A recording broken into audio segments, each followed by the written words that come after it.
Let me welcome on board then Kunal and Naresh as well and find out what they're making of the trade setup right now. Kunal, a quick call on what you, or rather where you see the Nifty headed. Yeah, I believe that over the next couple of days, we should see the index, coming back into a range 23,000, 23,500 broadly. And I think what we've seen yesterday was a classic mix of a comeback from the private sector banking names, the PSU banking stocks, the defense names, many of the PSU stocks, etc.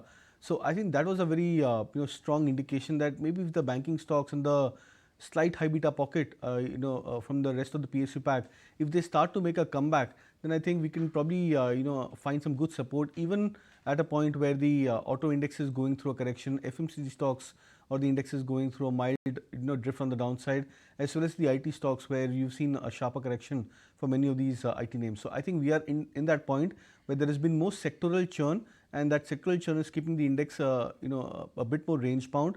The range which was earlier at 23,200 to 23,000 levels for the index, that now gets a bit more broadened. We are looking at 23,500 as the upper end of the range on the upside for the index, and 23,000 as a base for the index. And I guess that's the point, right, Decode? With so much flux and so much news flow, earnings and the shockers that are coming out of there, I guess one needs to be in a wait and watch mode and not be in a hurry to, take those trades. But Naresh, hi, morning. How are you reading into the setup and where does it look like we're going to head from here? So ideally, it should be a bounce back given that there has been a lot of volatility on the results side and a lot of heavyweights. We are seeing more stock specific action on results. But overall, the structure is for a bounce back towards 23,600 mark.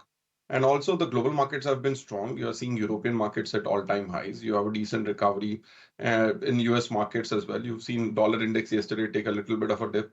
So the structure is positive. And yesterday we saw Bank Nifty and banks and financials actually take lead. That really augurs well for the index, given that that has been an underperforming index. So for now, we take it step by step. 23,600 should be the next target for this move. And if we sustain above those levels, that would be an indication a short-term bottom is in place. Okay. If you like this video, then like, share and subscribe to ET Now.